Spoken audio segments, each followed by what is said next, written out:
So we got Stockton versus EBK, a deadly like crazy in the rap game, but a lot of fans don't know about the crazy beefs they're rapping about. They've got beef all over the city, and today we're breaking down why they've got such a huge target on their backs. EBK, aka Everybody Killer, is mostly based around 2100 Nightingale on the southeast side. Nightingale is right off of 8th Street, and back in the day, 8th Street was pretty chill. There were always different sets around, but everyone was more focused on hustling and getting money. Get some money. The streets in Stockton have always been wild, but when EBK came around, the area near 8th Street really turned up. EBK's biggest ops around 8th Street are the Flyboys. The Flyboys' territory is right down the street from Nightingale, and that's one of the reasons why the beef is so intense. Y'all remember that video? He was like 35-year-old op. That dude, he went viral for dissing EBK JAAYBO because he was like 40. I'm like, yo, that nigga's too deep in it. According to sources, there was always tension with the dudes from Nightingale and other sets around 8th Street, but the situation got way crazier when EBK started beefing with everyone. EBK was started by EBK Osama and his homies, and Osama was allegedly blood brothers with the biggest rapper from the crew, EBK JAAYBO. A lot of rap fans have heard about EBK because of JAAYBO, but EBK was also making headlines for tearing up the city. Back in May 2019, two EBK affiliates named Brian Norman and Raymani Gaines slid on a dude named Ronald Celestine and shot him to death around March Lane and Holiday Drive. It's not clear who Ronald Celestine was affiliated with, but EBK obviously had major issues with him because they spun again on his family just 3 days later. Ronald Celestine's family was having a candlelight vigil for him, and that's when the shooters pulled up and started dumping into the crowd. You know what's crazy? Like, you'll hear that in the news and be like, oh my God, why would you do that? But people have been doing that for so long. Like, bro, we grew up in stuff like that, bro. Like, it's kind of normal where I'm from to do that. Like, you just know they're going to come slide at the replay. Like, you just know, like, and that's fucked up to say. This culture is so desensitized, bro. That's why I'm like trying to create programs and new methods and new ways on how we can try to innovate ourselves, because this is what folks look up to. They think this is the life to get into because this is what it is. Like, Celestine's cousin Benny Lott was tragically shot and killed, and 3 other people got sent to the hospital with gunshot wounds. EBK still wasn't finished there though, and 2 days later, they allegedly slid on the ops again and hit 2 more people. The back-to-back shootings were all over the news, and the cops knew they had to do something about it. They had to. And a month later, they arrested Brian Norman, Raymani Gaines, and 7 other alleged EBK affiliates. At the same time EBK was getting pressed by the cops, a dude affiliated with the crew named Young Slobe was starting to pop off in the rap game. Some sources claim Young Slobe wasn't actually a member of EBK and was just tight with a lot of the affiliates, but he came up around Nightingale Avenue and followed his dad into the trenches. Slobe's mom and grandma tried to keep him out of the streets at first. He played sports in school, but then he would come home and see all the hustlers making money in the streets and wanted to be like them. Slobe learned how to survive the streets from his dad, and his dad is also the reason Slobe started rapping. His dad had a studio in his crib and wanted to make it in the rap game, and Slobe laid down his first track when he snuck into his dad's studio while his dad was away. Slobe's dad saw that Slobe had major potential, but it took a while before Slobe actually started grinding in the rap game. In 2018, he decided to really go hard in the booth, but Slobe didn't blow up overnight like he thought he would. At first, he was only getting a few streams on his tracks, and Slobe almost gave up rap completely, but then he decided to invest in himself and stick to the grind. And in 2019, Slobe scored a huge win after he linked up with a rapper from Sacramento named Briss. They hopped in the booth and dropped the track 2142, and after it ran up crazy numbers, everyone in Stockton and Sacramento knew that Slobe and Briss were about to take over the game. But before they could make it out of the trenches, Briss was tragically killed in June 2020. Briss getting murdered was a big loss for Slobe, but he kept it pushing in the rap game and went viral on TikTok in 2021 when he dropped the track I Love You. Slobe was close to making it out of the streets, but then in August 2022, he was tragically shot and killed in Manteca, California. Nobody was ever booked for killing Slobe, and there are a lot of rumors about what went down. A year after Slobe got killed, a dude affiliated with the Flyboys and Trap Mob. Nobody went to jail for that. So what does that say for any artist that gets successful and you could stay the fuck out your hometown? The police don't care about you. The people don't care about you. Nobody. They just all trying to get from you, bro. Like, stay out your hometown, Snowy dropped the track Peekaboo if you get successful. Plucking niggas early morning, leave them on the news. Run them down, face shots, nigga pick up ball. Fuck you niggas stop. We got shooters too. Some people think Slobe got killed by EBK's ops, but there's also a rumor that it didn't have anything to do with street politics. According to some sources, Slobe was hooking up with another dude's baby mama, and the dude killed Slobe over the situation. You know what's crazy? A nigga will kill you faster over his baby mama or like a bitch than actual beef. Like, it could be some beef. Oh, they shot at his womb. That'd be one thing. But if you start fucking with a nigga girl, bro, he gonna pull up and do what he gotta do. Cause niggas don't think with that's they thinking. It's down here.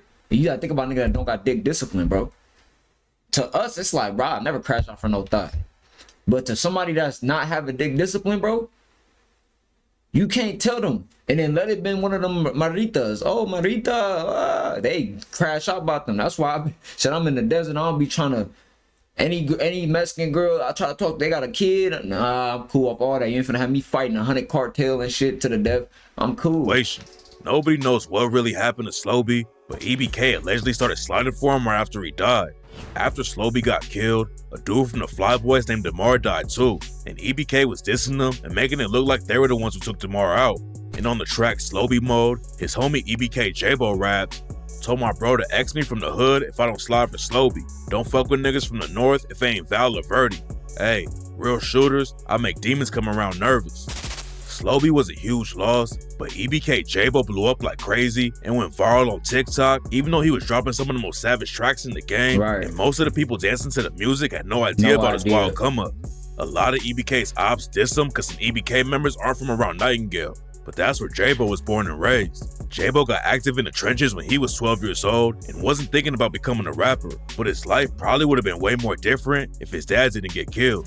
Jabbo's dad was a rapper named Rory, who also came up on Nightingale Avenue. Oh, wow. Rory's mom was addicted to drugs, just and like his dad was always getting locked up, so he started breaking into houses and hustling. One time we broke into an abandoned house with his homie. He looked just like his dad. That's crazy how genetics work, bro. Rory found a local rapper's tape inside. Long live his dad, man. Long live my dad. Rory listened to the tape and heard the dude shouting out Stockton. And that's when Rory decided to get in the booth and start putting over Stockton in the rap game too. Rory was still getting into trouble with the cops, but he didn't let it slow him down in the studio. He was trying to make it out of the trenches and give his kids a better life. And at one point, somebody in the Atlanta scene wanted Rory to fly out and set up a meeting. Rory was on probation and his PO didn't want him to go. But Rory knew that it was too big of an opportunity to pass up. He went to Atlanta to really get his career going, but unfortunately the deal didn't work out and his PO found out that Rory left Stockton without telling him. Rory got booked for violating his parole, but then he got back out and went even harder with music. He built his own studio and started making beats, and eventually he got his name popping in the city. But then Rory took a huge loss when his homie Tall T was shot and killed. Tall T was another rapper from Stockton, and when he linked up with Rory, they planned on taking over the game together. But before they could make it out of this is crazy, because being in the Bay, we don't look at Stockton like, I look at Stockton like dirty and grimy. Like, it's not that they not active, they active, but it's like you just get killed on some fluke shit. Like, it's just some fluky, like some weirdo shit gonna happen to you, go over there. You know what I'm saying? Because we don't say fluky shit. That's like my Chicago niggas and shit, but I'll be fucking with their lingo. But some little weird shit that happened and you go in Stockton. Like, it just be like, it's just get like crackhead energy. Even Sacramento get crackhead energy, even though Sacramento the capital, and it's really, people go there from all parts of the world. Like, if I visit Sac now, it's gonna be different than how I visited how I was when I was growing up. But I'm not gonna lie to you, bro. Like in Oakland, it be shit going. You can maneuver in Oakland and shit like that, you know, like. But weird shit go on there too. But in Stockton, it's like, I'm out of bounds. I'm out of bounds. You know you out of bounds. You to Stockton. Like, if you ain't from there, don't be going there. Tall T was shot to death in Long Park. Rory wanted Jabbo to make music too, and he used to bring Jabbo to the studio and even had him sing on one of his tracks. Rory was on his way up and wanted to get Jabbo and the rest of the family away from Nightingale. But when Jabbo was 11 years old, Rory was tragically killed by some teenagers. There are a lot of stories about what went down, but rumors say that Jabbo and Osama were robbed by some teenagers in the neighborhood. Rory allegedly went to confront the teenagers about the situation, and that's when they allegedly upped the strap and shot Rory to death. Jabbo could have had an easy life if Rory kept popping off in the rap game and made it out of Stockton. But after Rory died, everything changed, and Jabbo went straight to the trenches. Around that time. Oh, so that's why he in the beefs. Oh, that's why he's so like that. I get it. If you got a bunch of teenagers, like some kids your age, smoke your pops, I'm sliding. I'm around the same age, and this is my environment. It's like, then he got dropped in the gulag. God damn, that's fucked up. See, that's why you gotta know people's story and shit before you judge them and shit, cause This dude had a father that was rapping. He got robbed by some kids at school. And his father, that's why I never got robbed or anything, right? I'm not saying like I'm the toughest nigga. I did a lot of shit, but I never got robbed, beat, nothing, tripped, nothing. But I didn't go that far though. I didn't go that far. So like everybody gonna hit their licks and shit. But let me just get into it, right? I always knew like, bro, my dad can't get my back if some shit going on, cause he not a street nigga.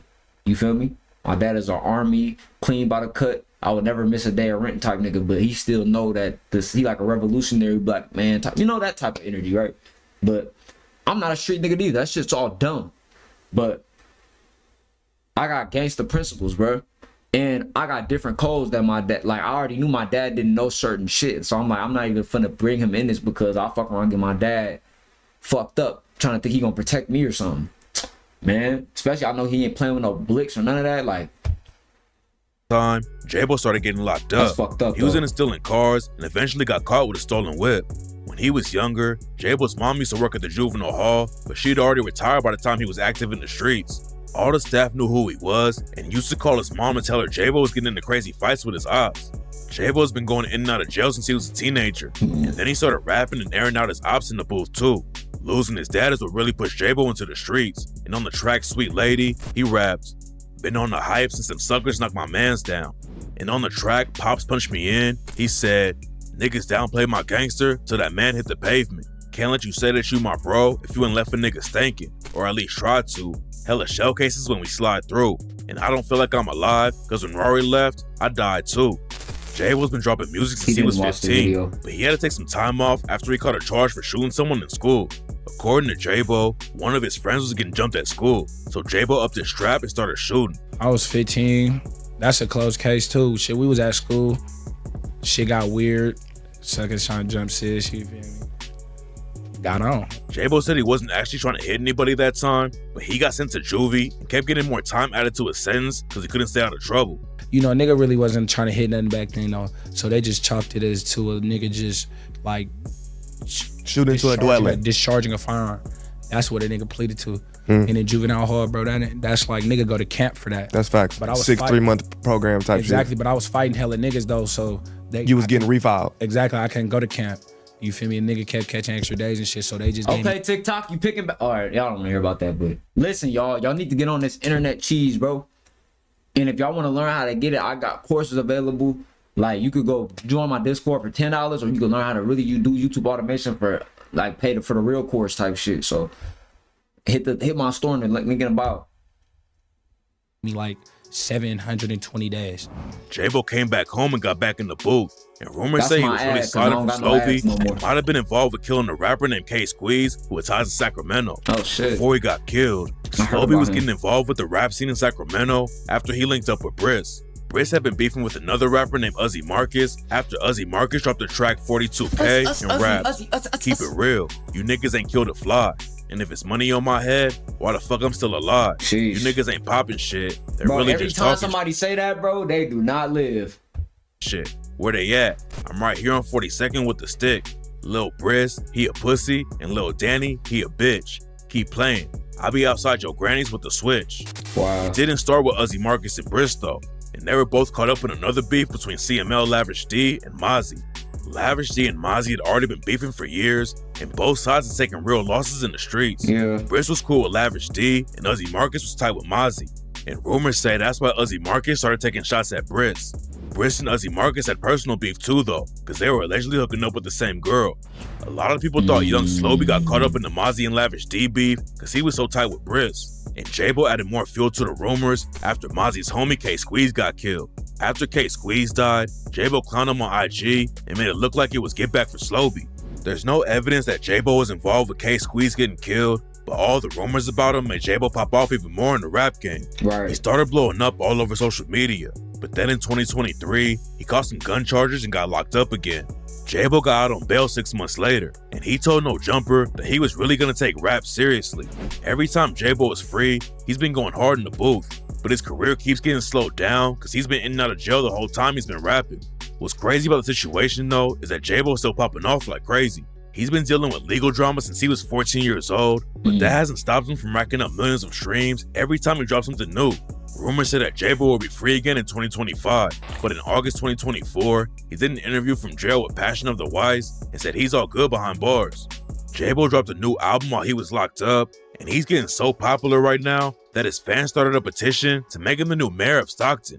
A lot of rappers have a target on their backs, and the cops want to keep them locked up. I seen a video of this Mexican girl, bro. She was crying when she met JAAYBO. Like, she was like, oh my God.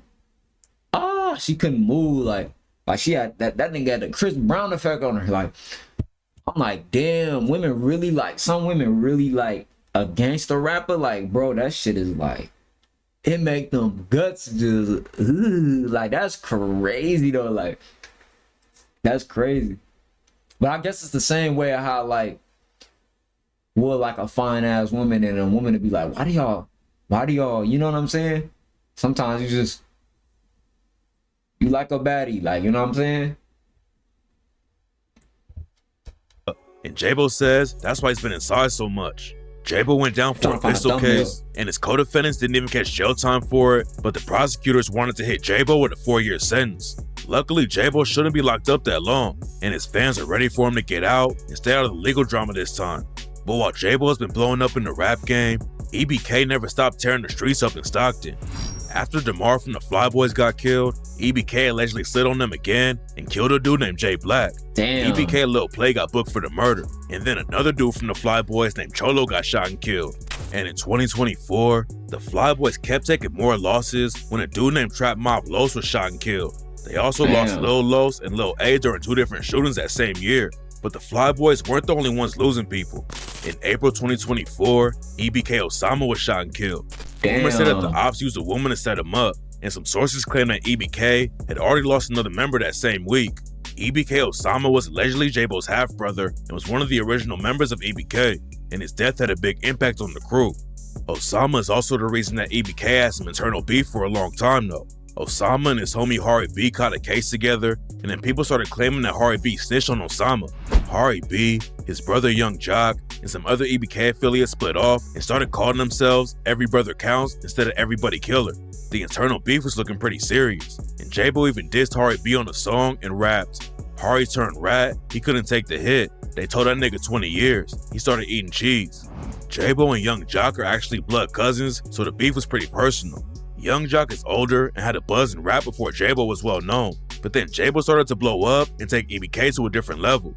Fans started to notice that they were never in each other's videos, even though they both repped EBK, and it seemed like they were dissing each other in songs. On the track Wax Something, Jock raps, "Nigga, I ain't getting that whip unless the strap's coming. I could give a fuck if it was blood. I'll whack cousin."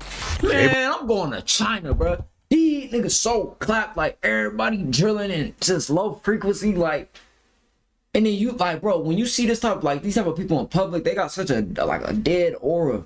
Like, it's like, man, bro, people look up to Bloodhound Lil Jeff, EBK JAAYBO, YBC Duel. But in public, they don't have no energy. Not like aggressive. What I mean is they don't have no positive energy. So why are y'all latching on to these people? Oh, because you're a negative energy as well. I'm not saying I don't listen to drill rap and shit like that.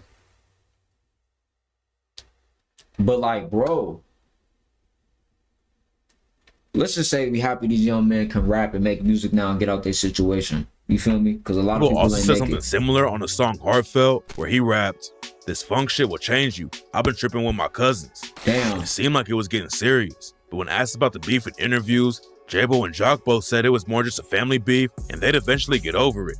It looks like they worked it out because JAAYBO was in one of Jock's recent music videos. Most of the dudes in EBK are Bloods, but Osama was a Crip. After the beef sparked up, young Slobe took a shot at Osama on the track On Point and rapped, "Homies into it with homies. Now that's a bang, bro. Shit slimy. Watch who you call your friends, nigga." Pause. Told on the pistol case, but rockin' till the end, nigga. No priors, no background. Blood just a bitch, nigga. That's what I get for hanging with a weird Crip, nigga.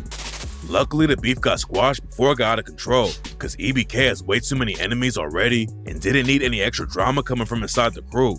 There was still some tension in EBK, but everyone showed love to Osama after he got killed. EBK's been taking a lot of losses, and what makes it even worse for them is that a lot of their ops are linking up too.